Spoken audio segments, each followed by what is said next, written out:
लेकिन राजा उत्तानपाद तो सुरुचि को लेकर आ गए। इसलिए सुरुचि जिसकी अपनी रुचि जैसी है, जो मन के अनुसार चलने वाली है, मन की सलाह मानने वाली, वो सुरुचि है। सुरुचि के माया जाल में, मोह जाल में राजा उत्तानपाद फंस गए। इसलिए सुनीति का तिरस्कार कर दिया, अपने महल से निकाल दिया। उस नगर के बाहर एक कुटिया बना करके सुनीति रहने लगी। और भगवान की कृपा देखो, जिस समय महल से निकाला उस समय सुनीति गर्भवती थी, फिर भी राजा को दया नहीं आई। सुनीति वन में कुटिया बनाकर रहने लगी, संतों के आश्रमों में जाने लगी। गर्भ की अवस्था में जो स्त्री सत्संग सुनती है तो सत्संग का प्रभाव गर्भ में पल रहे बालक पर भी पड़ता है, उसमें अच्छे संस्कार आते हैं। इसलिए सुनीति के जब पुत्र की प्राप्ति हुई तो बालक बड़ा तेजस्वी हुआ, इसका नाम ध्रुव रखा गया।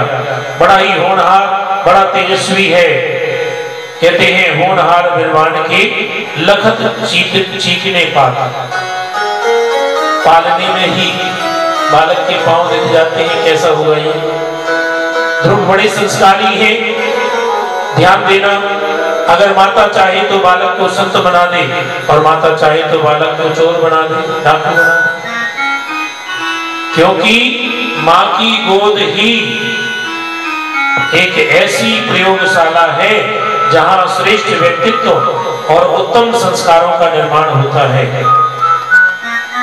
बालक माता के दोष के कारण ही चरित्रहीन बनता है और पिता के दोष के कारण मूर्ख बनता है और वंश के दोष के कारण कायर होता है और स्वयं के दोष के कारण दरिद्र बनता है।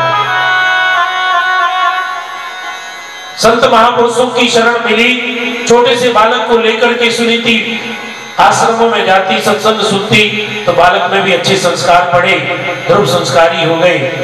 ध्रुव मतलब दृढ़ निश्चय। और सुरुचि स्वस्य रुचिर यस्य सह सुरुचि, जिसकी खुद की अपनी रुचि है, जो मन के अनुसार चलने वाली, वो सुरुचि है। और देखो, जब सुनीति के बालक हो गया तो सुनीति संतों के आश्रम में जाकर के यही प्रार्थना करती, महाराज एक कृपा कर दो, मेरी जो बहन है, जो मेरे पति, मेरे राजा की जो दूसरी पत्नी है, दूसरी रानी है, उसके भी कोई संतान हो जाए। ऐसी अच्छी भावना, दुर्भावना नहीं है मन में। इसलिए सुरुचि तो राजा पर अपना अधिकार समझती है, राज्य पर अपना अधिकार समझती है। उसके भी एक बालक हुआ उत्तम, लेकिन उत्तम में वो संस्कार नहीं है जो ध्रुव में है। अधिकार जरूर है। एक बार किसी प्रकार ध्रुव को पता लग गया कि उनके पिता राजा उत्तानपाद हैं, इसलिए राज्य की ओर चले गए। वहां राज सिंहासन पर बैठे राजा उत्तानपाद की गोद में उत्तम खेल रहा था। ध्रुव का भी मन हुआ कि मैं भी अपने पिता की गोद में खेलूं। पिता की गोद में चढ़ने लगे और उसी समय राजा उत्तानपाद के मन में भी ऐसा भाव आया कि ये भी मेरा पुत्र है, मैं इसे अपनी गोद में ले लूं। उसी समय सुरुचि वहां आई और उसने देखा तो हाथ पकड़ करके दूर कर दिया। तुम्हें पिता की गोद में बैठने का अधिकार नहीं है, तुम्हें राजा के सिंहासन पर बैठने का अधिकार नहीं है, ये अधिकार तो मेरे पुत्र उत्तम को है। अगर तुम्हें पिता की गोद में बैठने का इतना ही शौक है तो जाओ भगवान से प्रार्थना करो कि अगला जन्म तुम्हारा मेरी कोख से हो, मेरा पुत्र बनकर आना, तो तुम अपने पिता की गोद में बैठ पाओगे, इस राज सिंहासन पर बैठ पाओगे। माता सुरुचि की वाणी से ध्रुव आहत हो गए।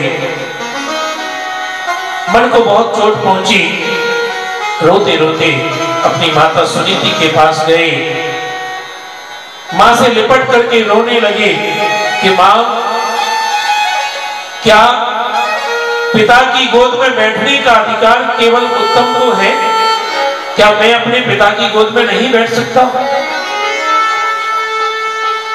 माता सुनीति ने कहा, बेटा किसी के प्रति द्वेष भाव मत रखो। अरे कौन किसको गद्दी पर बिठा सकता है और कौन किसको गद्दी से उतार सकता है? यह अधिकार तो केवल परमात्मा को है। तुम माता सुनीति के प्रति द्वेष भावना मत रखो। वो परम पिता ही सबका पिता है, उसकी गोद में बैठो, उसकी शरण में जाओ, वो तुम्हें अपनी गोद में बिठाएगा। जिसकी गोद में बैठने के लिए सभी तरसते हैं, ये तो संसारी पिता है, वो परमात्मा तो सबका पिता है। धन्य है वो मां जो अपने बालक को ऐसी सुंदर शिक्षा देती है, भगवान का भजन करने के लिए प्रेरित करती है, वन में भेजती है। आजकल की माताएं तो अपने बालकों को सिनेमा देखने के लिए भेजती हैं, सत्संग में नहीं भेजती, कहीं संत न बन जाए, डर लगा रहता है। ध्रुव अपनी माता को प्रणाम करके भगवान को पाने के लिए, भगवान की गोद को पाने के लिए वन में चल देते हैं। कुछ पता नहीं है कहां जाना है, भगवान कहां मिलेंगे, वन में मिलेंगे, एकांत स्थल में मिलेंगे, इतना पता है बस। ध्रुव सोचते हैं कि भगवान तो हर जगह है, लेकिन उन्हें खोजने की आवश्यकता है। माता ने ऐसा ही कहा है, तो भगवान कहां मिलेंगे? चले जा रहे हैं तो भगवान की प्रेरणा से नारद जी वीणा बजाते हुए भगवान का गुणगान करते हुए ध्रुव के मार्ग में आ गए। क्योंकि गुरु बिन भव निधि तरे न कोई, जो विरंची शंकर सम होई। गुरु के बिना भव सागर से कोई पार नहीं हुआ, चाहे ब्रह्मा और शंकर जैसी शक्ति प्राप्त हो जाए। इसलिए नारद जी देखते हैं कि ये बालक भगवान को पाना चाहता है, तो इसे गुरु की तो आवश्यकता है, भक्ति का मार्ग भी तो मिलना चाहिए। इसलिए नारद जी परीक्षा लेते हैं। नारद जी कहते हैं कि बेटा कहां जा रहे हो? ध्रुव कहते हैं मैं वन में जा रहा हूं भगवान को पाने के लिए। नारद जी कहते हैं अरे भगवान को पाने की उम्र थोड़ी है, तुम्हारी उम्र तो खेलने कूदने की है, खेलो कूदो खाओ पियो है? अरे इतने छोटे हो 5-6 वर्ष के, तुम्हें तो ठीक से भोजन करना भी नहीं आता होगा, माता खिलाती होगी, वन में कौन खिलाएगा? ध्रुव कहते हैं वो सबका पालन करने वाला है। जब मेरे दांत नहीं थे तो माता के स्तनों में दूध दिया, और अब दांत हो गए तो खाने की व्यवस्था भी वही करेगा। नारद जी कहते हैं अरे वन में भगवान नहीं रहते, वन में तो शेर रहता है, शेर, वो तुम्हें खा जाएगा। ध्रुव कहते हैं शेर के अंदर भी तो भगवान है। नारद जी समझ गए, दृढ़ विश्वास है इसके मन में। इसलिए नारद जी ने ध्रुव को वो आत्मज्ञान प्रदान किया, ब्रह्म ज्ञान प्रदान किया, भक्ति का मार्ग, और कहा कि जाओ भगवान का ध्यान स्मरण करो। मुझे विश्वास है कि भगवान तुम्हारे समक्ष अवश्य प्रकट होंगे। जब संत कृपा करते हैं तो भगवंत कृपा करते हैं। संत कृपा का ऐसा प्रभाव। संत नारद जी ने जब ध्रुव पर कृपा की तो ध्रुव को भगवान मिले। गुरुर्ब्रह्मा गुरुर्विष्णु गुरुर्देवो महेश्वर गुरु साक्षात् परब्रह्म तस्मै श्री गुरवे नमः। करता करे ना कर सके गुरु करे सो हो। तीन लोक नौखंड में गुरु से बड़ा न कोई। सारे तीर्थ धाम आपके चरणों में। हे गुरुदेव प्रणाम आपके चरणों में।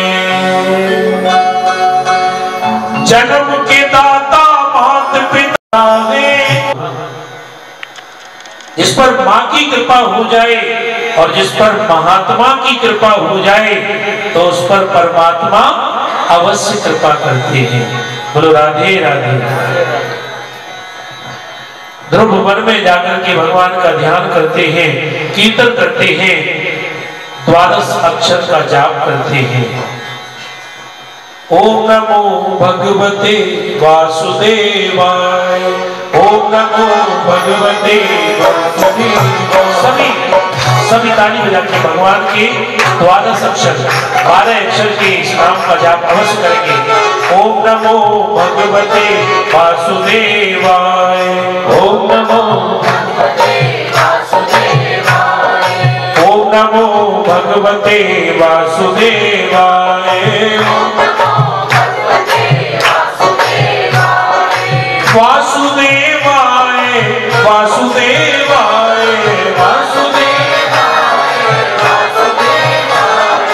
वासुदेवाय कृष्ण चंद्राय वासुदेवाय। ओम नमो भगवते वासुदेवाय, ओम नमो भगवते वासुदेवाय। ध्रुव जी भगवान का भजन कर रहे हैं, भगवान के ध्यान में बैठ जाते, कभी कभी कीर्तन करने लगते, कभी आनंद में गदगद हो जाते कि मेरे भगवान मुझे अवश्य मिलेंगे, मेरे गुरुदेव ने कहा है। इसलिए पहले महीने में ऐसी कठिन भक्ति की। पहले महीने में ध्रुव फल खाते हैं, पहले महीने में ध्रुव फल खाते हैं, फल खा करके ही भगवान का भजन करते हैं। दूसरे महीने में ध्रुव पत्ते खा करके भगवान का भजन करते हैं और तीसरे महीने में केवल पानी पी करके भगवान का कीर्तन करते हैं और चौथे महीने में पानी का भी त्याग कर दिया, केवल हवा पी करके भगवान का ध्यान करते हैं, भगवान का कीर्तन करते हैं। ओम नमो भगवते वासुदेवाय, ओम नमो भगवते वासुदेवाय, वासुदेवाय वासुदेवाय कृष्ण चंद्राय। ओम नमो भगवते वासुदेवाय, ओम नमो भगवते वासुदेवाय, ओम नमो भगवते वासुदेवाय। और 5वें महीने में तो ध्रुव ने अपनी श्वास ही रोक ली कि चाहे कुछ भी हो जाए, जब तक भगवान प्रकट नहीं होंगे मैं श्वास नहीं लूंगा। नन्हे से भक्त ध्रुव ने जब अपनी श्वास रोक ली तो तीनों लोगों में सबके श्वास रुक गए, सांस लेने में कठिनाई होने लगी, सब घबरा गए, देवता घबरा गए, दौड़े दौड़े ब्रह्मा जी के पास गए, बचाओ। ब्रह्मा जी और देवता भगवान की शरण में गए, भगवान विष्णु से प्रार्थना की कि हमारे कंठ अवरुद्ध हो गए हैं, प्राण रुक गए हैं, ये क्या हो रहा है? भगवान ने कहा देवताओं डरो मत, मेरा नन्हा सा भक्त ध्रुव ध्यान में बैठा है और उसने अपने श्वास रोक लिए हैं, मैं अभी जाकर के उसको दर्शन देता हूं, सबके प्राण चलने लगेंगे। इसलिए लक्ष्मी नारायण भगवान विष्णु ध्रुव के समक्ष प्रकट हो गए। 4 भुजाएं धारण की हैं, चारों भुजाओं में शंख चक्र गदा और पद्म धारण किया है। बोलो लक्ष्मी नारायण भगवान की। अब देखो भगवान प्रकट हो गए और ध्रुव फिर भी ध्यान में बैठा है, क्योंकि अपने अंदर ही नारायण के दर्शन कर रहा है, बड़ा आनंदित हो रहा है। ध्रुव अपने ध्यान में आज्ञा चक्र में भगवान का दर्शन कर रहे हैं, इसलिए बाहर का कुछ भी ध्यान नहीं है। भगवान ने देखा ये तो मेरे वास्तविक रूप के दर्शन करने में लीन है और मैं इसके सामने खड़ा हूं, इसलिए भगवान ने अपना शंख ध्रुव के गाल से स्पर्श किया, ध्रुव का ध्यान टूटा, आंखें खुली, देखा सामने भगवान खड़े हैं। नन्हे से ध्रुव ने जब भगवान को देखा तो मुस्कुराने लगा और ध्रुव को देख करके भगवान मुस्कुराने लगे। दोनों एक दूसरे को देख करके मुस्कुराए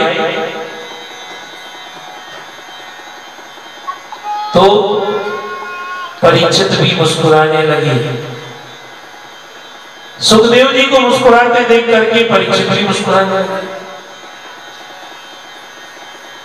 और परीक्षित के मन में ये प्रश्न जागा कि आप क्यों मुस्कुरा रहे हैं? सुखदेव जी ने पूछा कि परीक्षित तुम क्यों मुस्कुरा रहे हो? परीक्षित ने कहा कि महाराज आप मुस्कुरा रहे थे तो मैं मुस्कुराने लगा।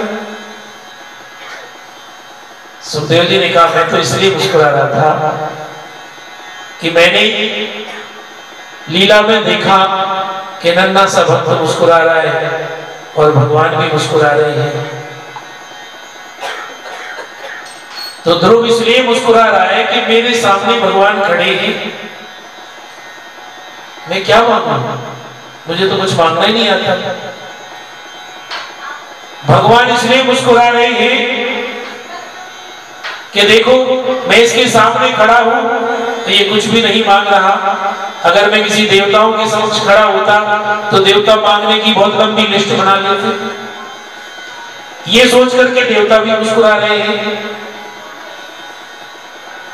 और सुखदेव जी भगवान की झांकी देख करके मुस्कुरा रहे हैं, भक्त और भगवान को देखकर, और परीक्षित भगवान की लीला सुनकर, भगवान की कथा सुन करके आनंदित होकर के मुस्कुरा रहे हैं कि देखो सुखदेव जी महाराज ने, ऐसे संत महापुरुष ने हमें भगवान की झांकी का दर्शन करा दिया, मुझे लीला का दर्शन करा दिया।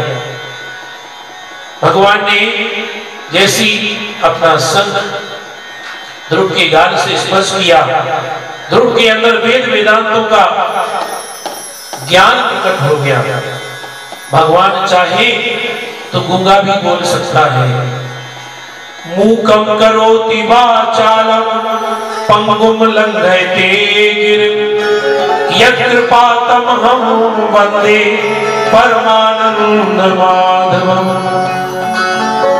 भगवान की कृपा से गूंगा भी बोलने लगता है, लंगड़ा भी पहाड़ पर चढ़ सकता है, भगवान पर जिसकी कृपा हो जाए। इसलिए ध्रुव के अंदर वेद वेदांत का ज्ञान प्रकट हो गया।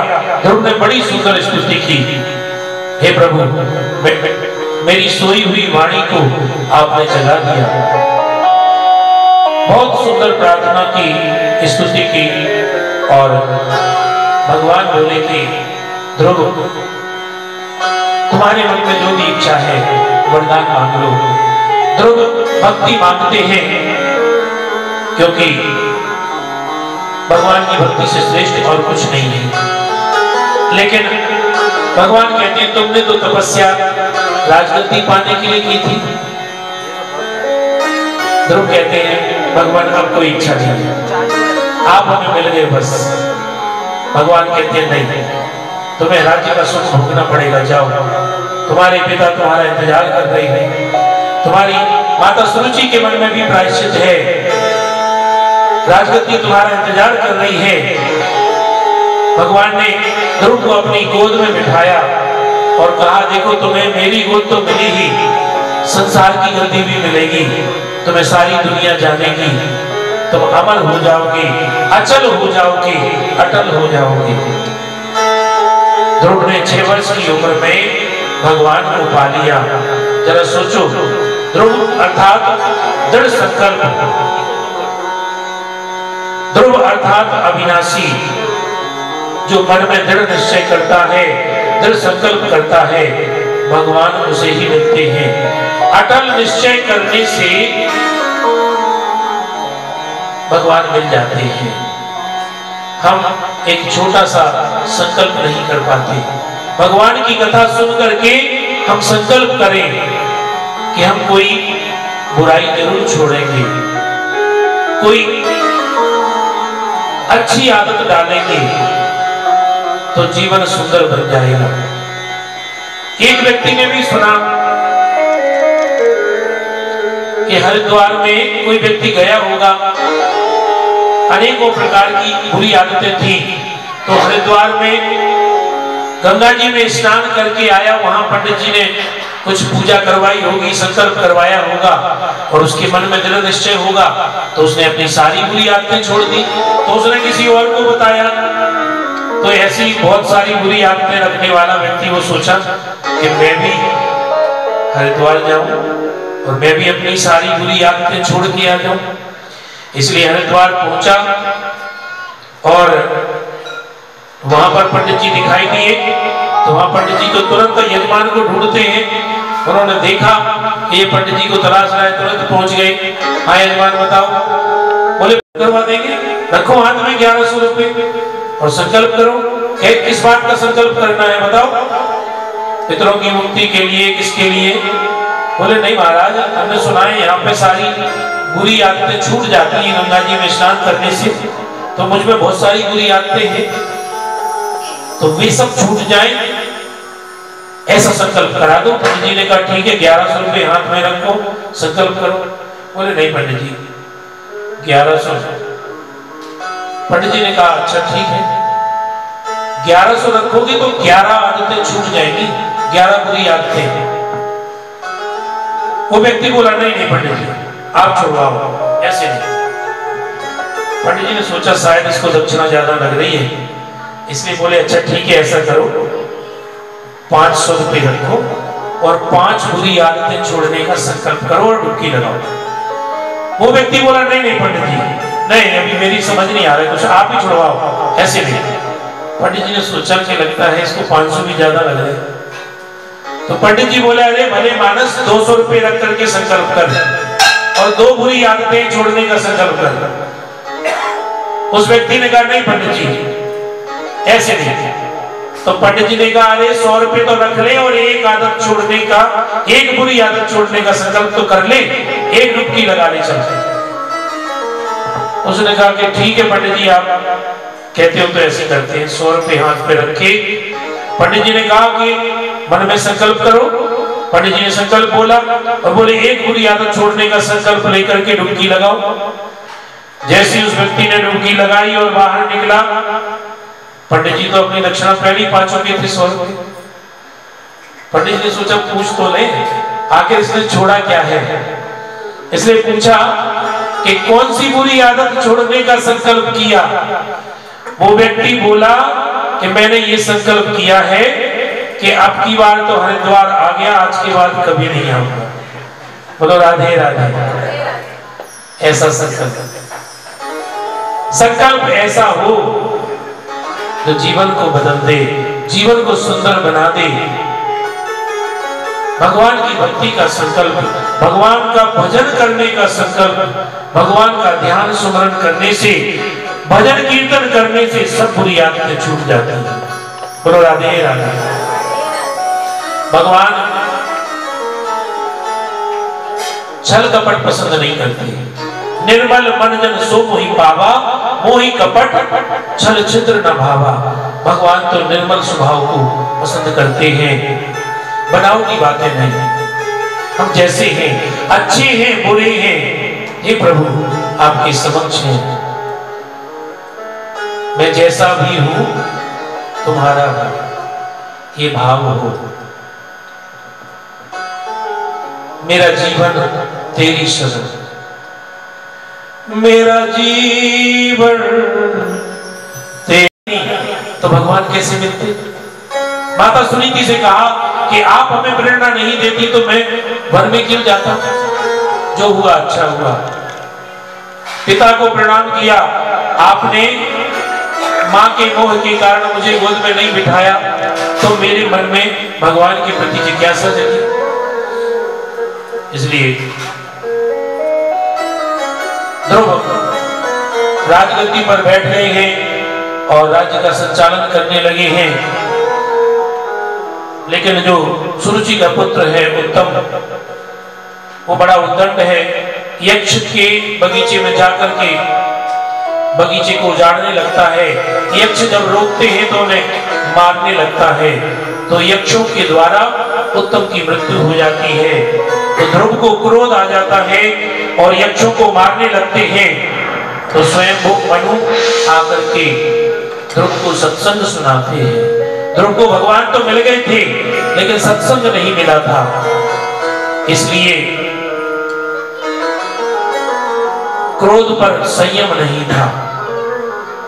तबही होए सब संशय भंगा, जब बहुकाल करिए सत्संगा। स्वयं मनु ने उपदेश दिया, ध्रुव का क्रोध शांत हुआ, बड़े करुणावान दयावान बने और ध्रुव ने वर्षों तक राज्य का संचालन किया, प्रशासन किया और अंत में वन में जाकर के भगवान का ध्यान किया। भगवान के पार्षद ध्रुव को लेने के लिए विमान लेकर आए और ध्रुव मृत्यु देवी के सिर पर पैर रख करके विमान में बैठे और ध्रुव लोक में अमर हो गए। आज भी ध्रुव अमर है। ध्रुव के पुत्र उत्कल हुए, उनके वंश में अंग हुए और अंग का जो पुत्र था वेन, वो बड़ा उद्दंड था, अभिमानी था। संतों और देवताओं का अपमान करने लगा। जो संतों का, देवताओं का, गौ का, वेद का और ब्राह्मण का अपराध करता है वो जल्दी नष्ट हो जाता है। इसलिए वेन को भी श्राप मिल गया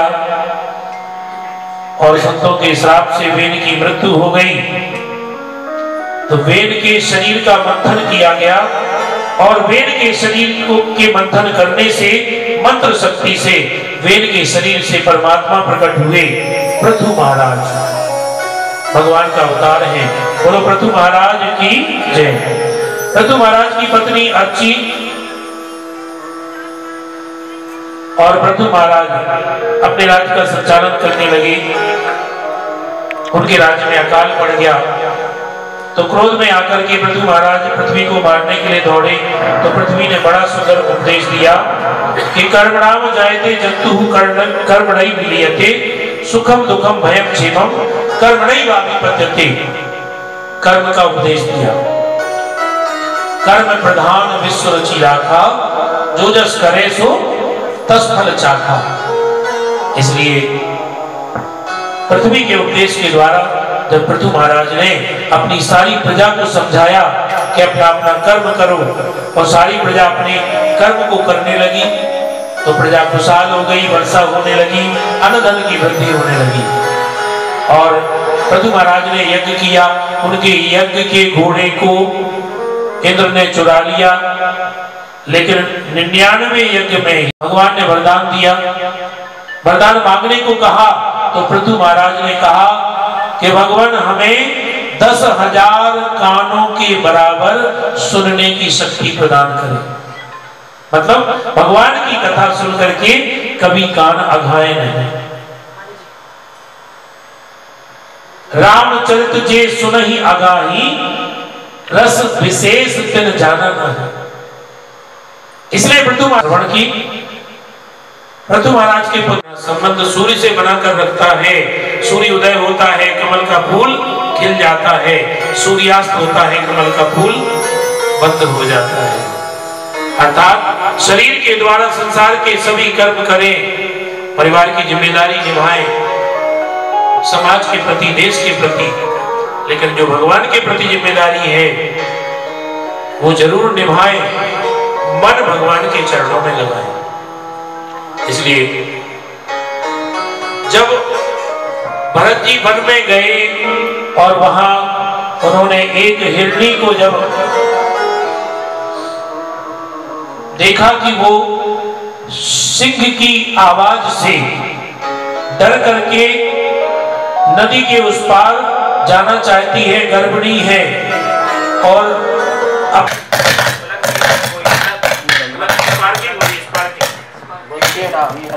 ऊपर से बंद कर दो, ये आपका प्लग स्पार्क कर रहा है।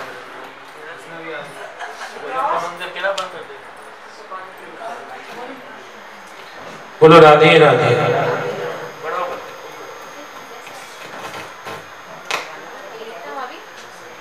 वहीं से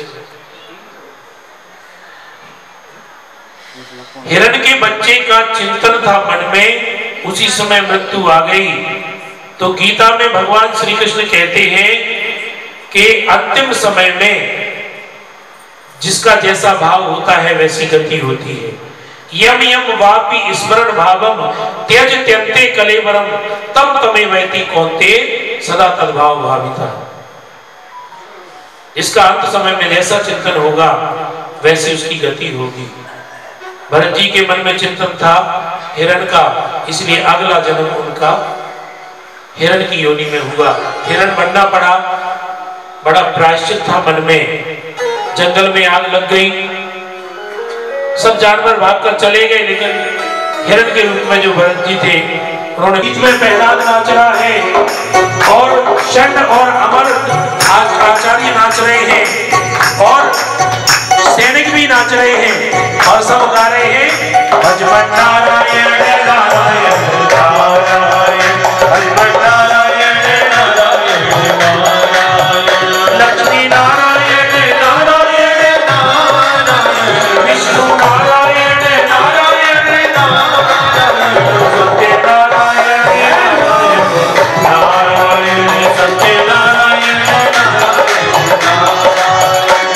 हिरण्यकश्यप ने देखा ये सब नाच रहे हैं तो क्या हुआ? हिरण्यकश्यप ने क्या किया? अगर वो प्रहलाद का स्पर्श कर लेता तो वो भी भक्ति के रंग में रंग जाता, लेकिन हिरण्यकश्यप ने प्रहलाद का स्पर्श नहीं किया। उसे बड़ा क्रोध आया और क्रोध के कारण जोर से उसने मुष्टि का प्रहार किया और कीर्तन बंद हो गया। सन्नाटा छा गया, सब डर गए, बड़ी जोर की आवाज हुई और हिरण्यकश्यप ने क्रोध के कारण षंड और अमर आचार्य को बहुत डांटा। सब डर गए। हिरण्यकश्यप ने प्रहलाद का हाथ पकड़ा और खींचता हुआ ले गया, महल में ले गया। तूने सबको बिगाड़ कर रख दिया है, आज तुझे ऐसी सजा दूंगा, तुझे यमराज के पास भेज दूंगा, तुझसे बाद में निपटूंगा, पहले तेरे नारायण से निपटता हूं। बता तेरा नारायण कहां है? प्रहलाद ने कहा कि पिताजी वो तो सर्वत्र है, वो तो सब जगह है। हिरण्यकश्यप ने कहा बता तेरा नारायण क्या इस खंबे में है? इस लकड़ी के खंबे में तेरा नारायण है? प्रहलाद को विश्वास था, इसलिए दृढ़ विश्वास के साथ कहा कि हाँ मेरे नारायण इस खंबे में भी हैं। तो हिरण्यकश्यप को क्रोध आया, उसने कहा अभी बताता हूं। तलवार निकाली और एक जोर का प्रहार लकड़ी के खंबे पर किया तो भगवान अपने भक्त की लाज रखने के लिए उस खंबे में से ही प्रकट हो गए। बड़ा अद्भुत रूप है, क्योंकि हिरण्यकश्यप को वरदान था ना मनुष्य से मरूं, ना जानवर से मरूं, ना दिन में मरूं, ना रात में मरूं। संध्या काल का समय था, नृसिंह के रूप में भगवान प्रकट हो गए। बोलो नृसिंह भगवान की। बड़ा अद्भुत रूप है, ना शेर है ना मनुष्य है। और क्रोध में आकर के नरसिंह भगवान ने जब दहाड़ मारी और हिरण्यकश्यप को पकड़ लिया, अपनी जंघाओं पर उसको लिटाया और अपने नाखूनों से उसकी अतनियों को चीर डाला, पेट को फाड़ डाला, हिरण्यकश्यप का उद्धार कर दिया। बोलो नरसिंह भगवान की जय। भगवान बड़े क्रोध में है, भक्त की रक्षा करते हैं, भक्त के वचन की लाज रखते हैं, इसलिए भगवान हम में से भी प्रकट हो जाते हैं। ऐसे विश्वास की आवश्यकता है। और जब नरसिंह का ऐसा अवतार हुआ और हिरण्यकश्यप का उद्धार हुआ, तो भगवान नरसिंह के रूप में बड़े क्रोध में हैं, तो प्रहलाद ही उनके क्रोध को शांत करते हैं। प्रहलाद ने जब प्रणाम किया तो भगवान प्रहलाद को चाटने लगे, गोद में बिठा लिया। 42 शब्दों से प्रहलाद ने भगवान की स्तुति की, प्रार्थना की कि हे भगवान मेरे पिता की दुर्गति ना हो। भगवान ने कहा जिस कुल में तुम्हारे जैसा भक्त उत्पन्न हो जाता है उसकी 3 पीढ़ियों का उद्धार हो जाता है, उसकी 21 पीढ़ियों का उद्धार हो जाता है। 7 माता पक्ष की, 7 पिता पक्ष की और 7 ससुर पक्ष की पीढ़ियों का उद्धार हो जाता है। बोलो राधे राधे। प्रहलाद ने प्रार्थना की थी, पर आसीन करके राज्य प्रदान करके भगवान अंतर्ध्यान हो गए और प्रहलाद ने राज्य का संचालन किया। और ये प्रसंग नारद जी ने युधिष्ठिर को सुनाया था, सुखदेव जी ने राजा परीक्षित को सुनाया। यहाँ पर 7वां स्कंद समाप्त होता है।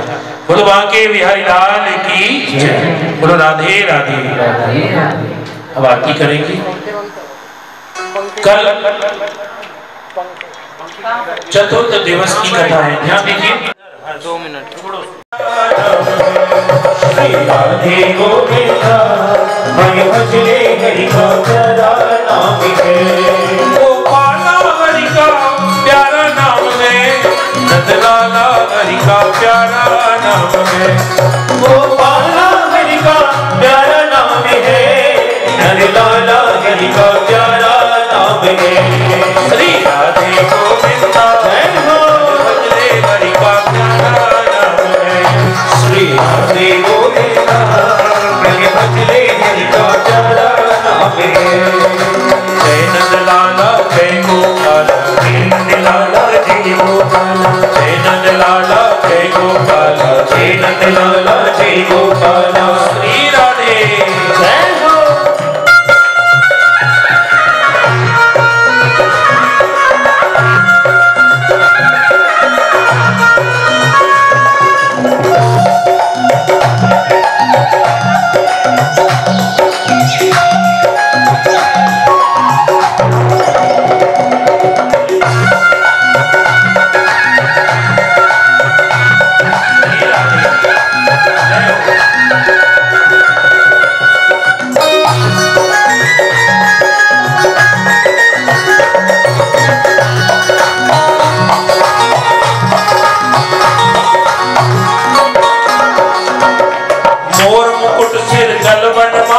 केसर तिलक लगाए, केसर तिलक लगाए, केसर तिलक लगाए, मोर मुकुट सिर गलवन माला, केसर तिलक लगाए, केसर तिलक लगाए, केसर तिलक लगाए। वृंदावन की कुंज गलन में, वृंदावन की कुंज गलन में सबको नाच नचाए। श्री राधे गोविंदा भजले हरि का प्यारा नाम है। श्री राधे गोविंदा भजले हरि का प्यारा नाम है। जय हो जय हो।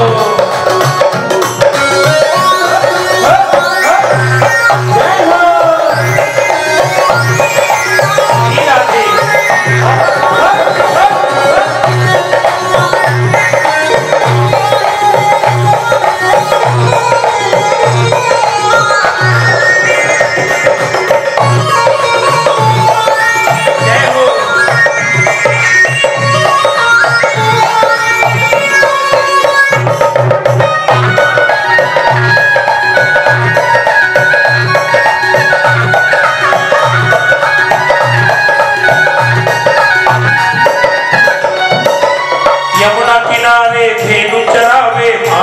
मदन मुरारी, माधव मदन मुरारी, माधव मदन मुरारी।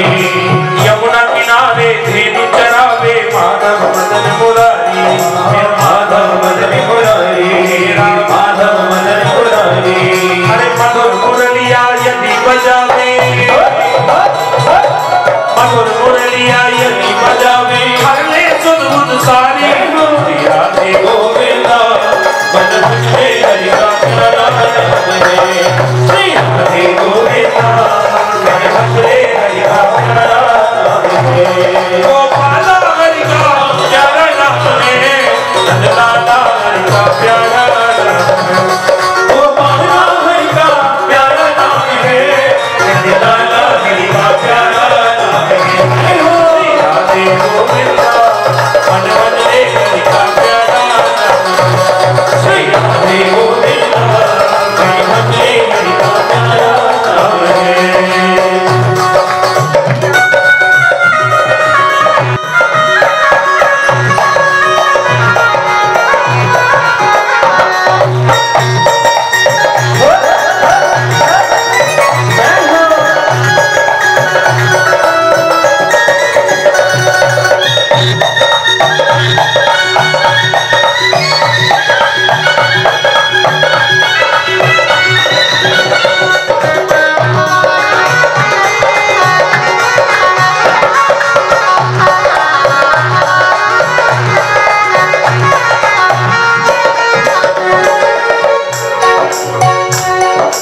नरसिंह ने करताल बजाकर जय हो,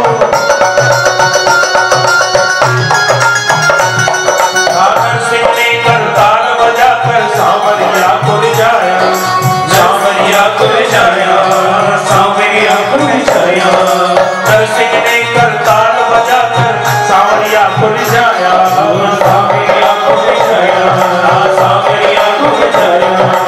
शबरी ने अपने हाथों से, शबरी ने अपने हाथों से प्रभु को वेद खिलाया। गोविंदा मन मुझे हरि का प्यारा नाम है, श्री राधे गोविंदा मन मुझे हरि का प्यारा नाम है।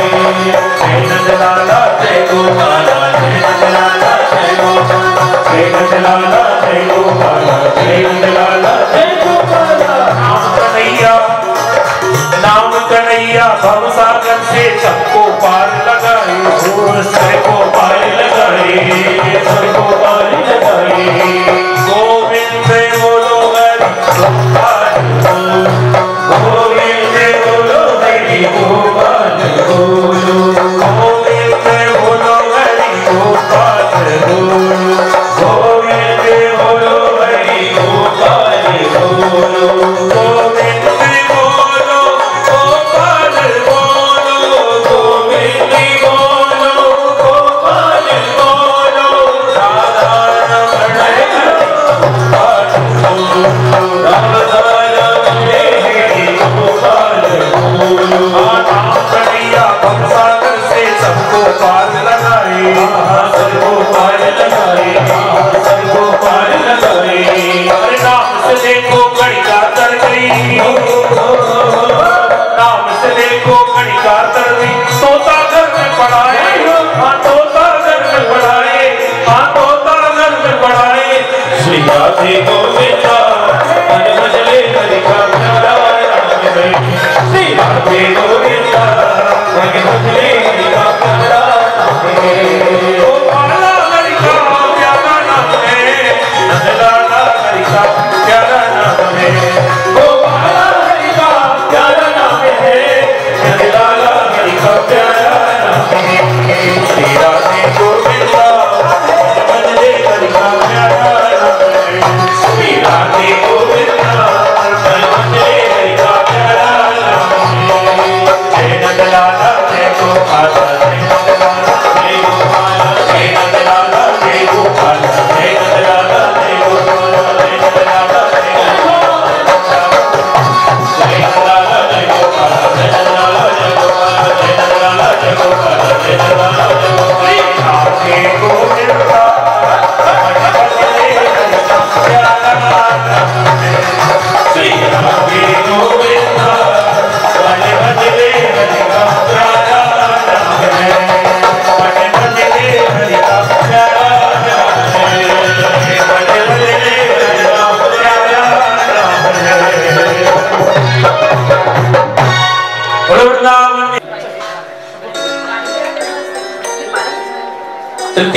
की कथा में भक्तों की कथा सुनाई, ध्रुव की कथा, प्रहलाद की कथा,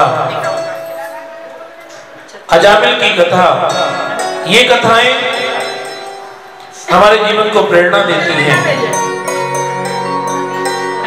मन में दृढ़ विश्वास होता है, भगवान के प्रति प्रेम बढ़ता है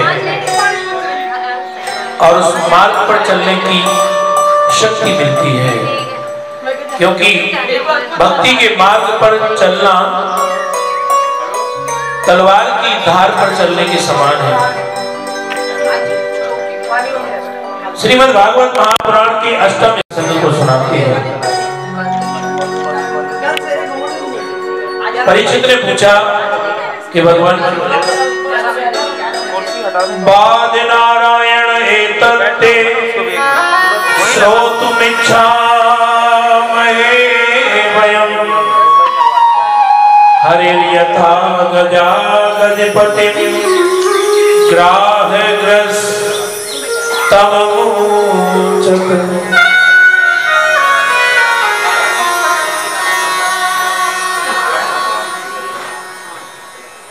हे भगवान हरि ने ग्राहग्रस्त गजेंद्र को किस प्रकार से छुड़ाया, ये प्रसंग मुझे सुनाइए। सुखदेव जी महाराज ने कहा,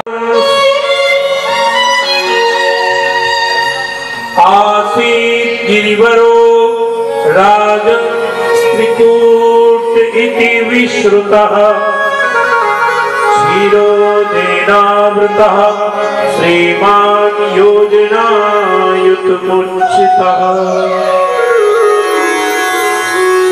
हे राजन, क्षीर सागर के पास में एक द्वीप था और वहां पर त्रिकूट नाम का पर्वत था। बहुत बड़ा पर्वत था, इसमें अनेकों वृक्ष थे, अनेकों लताएं थी और वो पर्वत झरनों से सुशोभित था। और उस पर्वत के किनारे पर एक बहुत बड़ा वन था। उस वन में नाना प्रकार के पशु रहा करते थे, अनेकों पक्षी रहा करते थे। उसी वन में एक विशालकाय हाथी रहता था, जिसका नाम था गजेंद्र। ये सभी हाथियों का राजा था। उसकी अनेकों हथनियां थी, अनेकों पत्नियां थी, 50 पत्नियां थी लगभग, अनेकों पुत्र थे, लगभग 150 पुत्र अर्थात उस हाथी के बच्चे थे, गजेंद्र के बच्चे थे। इसलिए उसे बड़ा अभिमान था। जब वह जंगल में भ्रमण करने के लिए निकलता तो सभी छोटे जीव उसकी जय जयकार करते। एक बार वह गजेंद्र अपनी पत्नियों और अपने पुत्रों के साथ एक बहुत विशाल सरोवर में, तालाब में सबके साथ जल पीने के लिए गया और जल में घुस करके, सरोवर में घुस करके जल क्रीड़ा करने लगा। अपनी सूंड से जल उछाल उछाल करके खेलने लगा। उसी समय उस विशाल सरोवर में रहने वाले एक मगरमच्छ ने, ग्राह ने गज का पैर पकड़ लिया। पानी में पानी के जीव की ताकत अधिक होती है। ग्राह की ताकत अधिक थी। हालांकि हाथी गजेंद्र बहुत बलशाली था, लेकिन पानी में उसकी शक्ति काम नहीं कर रही थी। उसने पैर छुड़ाने का प्रयास किया लेकिन नहीं छुड़ा सका। ग्राह गजेंद्र को पानी के अंदर खींचता चला जा रहा था। जब गजेंद्र ने देखा कि मैं अब अपने आप को बचा नहीं सकता, तो अपनी सहायता के लिए उसने अपनी पत्नियों को पुकारा। उसकी 50 पत्नियां उसकी सहायता करने लगी, उसे बचाने का प्रयास करने लगी। सूंड में सूंड मिला करके खींचने का, बाहर खींचने का प्रयास करने लगी। जब वो भी नहीं बचा सकी तो गजेंद्र ने अपने पुत्रों को पुकारा। गजेंद्र के पुत्रों ने, उन हाथियों ने भी अपने पिता को बचाने का बहुत प्रयास किया, सूंड में सूंड मिला करके खींचने का प्रयास किया, लेकिन गजेंद्र के पुत्र भी असफल रहे। हाथी को, उस गजेंद्र को बाहर नहीं निकाल सके। तो पुत्रों ने ये कहकर के गजेंद्र का साथ छोड़ दिया कि ये तो पानी में घुसते ही चले जा रहे हैं, बाहर ही नहीं निकल रहे, चलो यहां से। और गजेंद्र की पत्नियां और पुत्र उसे छोड़ करके चले गए। ऐसे संकट में, मरणासन अवस्था में ग्राह पानी के अंदर खींचता चला जा रहा है। हाथी की केवल सूंड बाकी रह गई। जब उसे लगने लगा कि अब मुझे कोई नहीं बचा सकता, तो उसने भगवान को पुकारा। उसे भगवान की याद आई, दुख में प्रभु की याद आ गई। इस स्वार्थ की ये दुनिया सारी,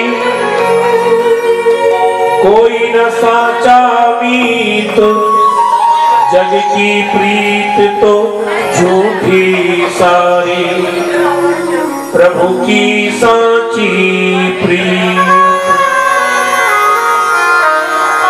उसने सूंड उठा करके हरि को पुकारा और वहीं तालाब में पास में एक कमल का फूल था, उसको तोड़ करके भगवान को अर्पण किया। और जैसे ही हरि को पुकारा, 28 श्लोकों से गजेंद्र ने भगवान की स्तुति की, जिसे गजेंद्र मोक्ष कहा जाता है। हरि को पुकारा और प्रार्थना की कि हे प्रभु, मुझ शरणागत की रक्षा करें। एवं व्यवसितो बुद्धया समाधाय मनोहृदि, जजाप परमं जाप्यं प्राग्जन्मन्यनु शिक्षितम्। हे नाथ, मुझ पर कृपा करें, शरणागत की रक्षा करें। हे प्रभु, मैं आपकी शरण में हूँ, मेरी रक्षा करें, शीघ्र पधारें। गजेंद्र की स्तुति सुनकर के भगवान गरुड़ पर सवार होकर के जल्दी से आए। भगवान को आते देख करके गजेंद्र ने कमल का फूल तोड़ करके भगवान के चरणों में अर्पित किया। कमल का फूल और तुलसी ये भगवान को बहुत प्रिय है, क्योंकि कमल के फूल की उत्पत्ति भगवान की नाभि से हुई है। इसलिए भगवान ने गजेंद्र की रक्षा की। गजेंद्र की हाथी की सूंड को पकड़ा और पानी से बाहर खींचा। और जैसे ही गजेंद्र को बाहर खींचा तो ग्राह भी बाहर खींचा चला है। वो मगरमच्छ भी बाहर खींचा चलाया है, जिसने गजेंद्र का पैर पकड़ा हुआ था। तो भगवान के सुदर्शन चक्र ने उस ग्राह का भी उद्धार कर दिया। उस मगरमच्छ के सिर को उसके धड़ से अलग कर दिया और गजेंद्र की रक्षा की। बोलो भक्तवत्सल भगवान की जय। देखो, काल के मुख से कौन छूटता है? गजेंद्र एक भक्त है और ग्राह काल है, साक्षात काल। काल के मुख से वही छूटेगा जिसको भगवान का दर्शन होगा। सुदर्शन मतलब सु माने सुंदर, दर्शन अर्थात जिसके पास वो भगवान का ज्ञान होगा, ब्रह्म ज्ञान होगा, आत्मज्ञान होगा, वही काल के मुख से छूट पाएगा। बोलो भक्तवत्सल भगवान की जय। सुखदेव जी महाराज कहते हैं कि ये हाथी, ये गजेंद्र पूर्व जन्म में इंद्रद्युम्न नाम का राजा था।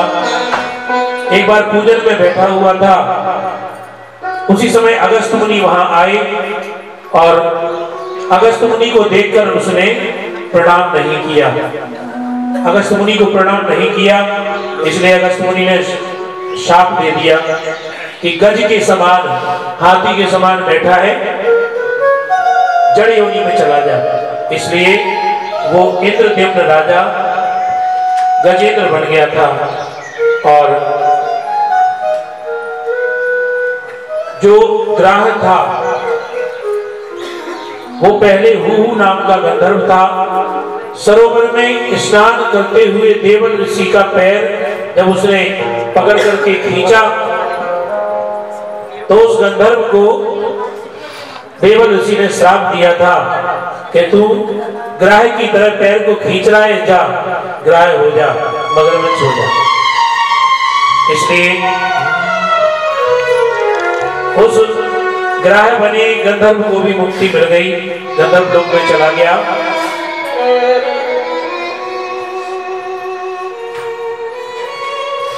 इसलिए कहते हैं कि जो भगवान का आश्रय लेता है वो मुक्त अवश्य होता है।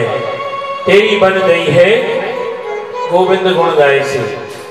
कौन कौन अपनी बनवाना चाहते हैं? कौन अपनी बिगड़ी को बनवाना चाहते हैं? सभी। तो जरा एक बार मस्ती में ताली बजाते हुए झूमते हुए सभी ने कहना है, अरे तेरी बन गई है,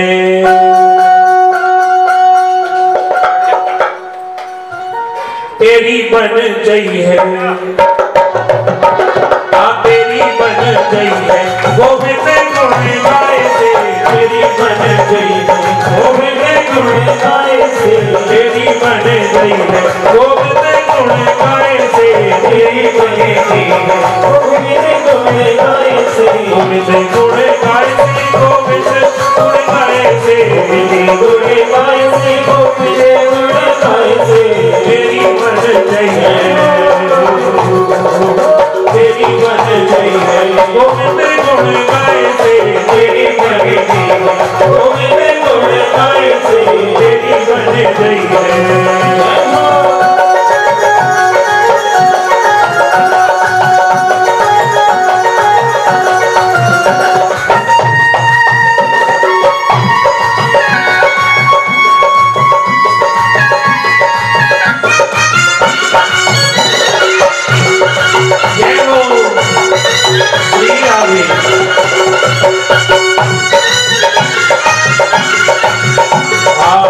ध्रुव की बन गई प्रहलाद की बन गई, ध्रुव की बन गई प्रहलाद की बन गई, ध्रुव की बन गई प्रहलाद की बन गई, ध्रुव की बन गई प्रहलाद की बन गई। और द्रौपद की बन गई, द्रौपद की बन गई।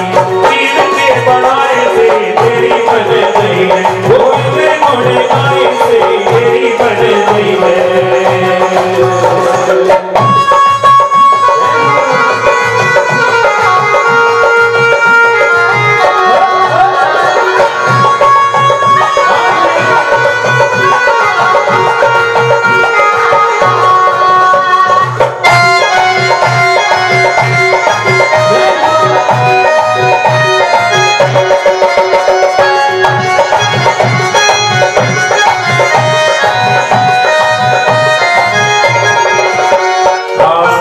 की बन गई और ग्राह की बन गई, की बन गई और ग्राह की बन गई। गज का तो कल्याण हुआ ही, ग्राह का भी उद्धार हो गया। गज की बन गई और ग्राह की बन गई, की बन गई और ग्राह की बन गई। गज की बन गई और ग्राह की बन गई, गज की बन गई और ग्राह की बन गई। गज की बन गई और ग्राह की बन गई, गज की बन गई और ग्राह की बन गई। केवट की बन गई, केवट की बन गई। नाव पे चढ़ाए से तेरी बन गई है गोविंद गुण गाए से। तेरी बन गई है। और अरे उद्धव की बन गई और भीष्म की बन गई, उद्धव की बन गई और भीष्म की बन गई। उद्धव की बन गई और भीष्म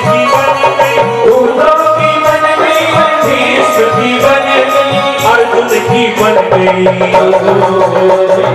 अर्जुन की मन में गीता ज्ञान पाए से तेरी मन गई है गोविंद गुण गाए से तेरी मन गई है गोविंद गुण गाए से तेरी मन गई है गोविंद गुण गाए से तेरी मन गई है। भगवान की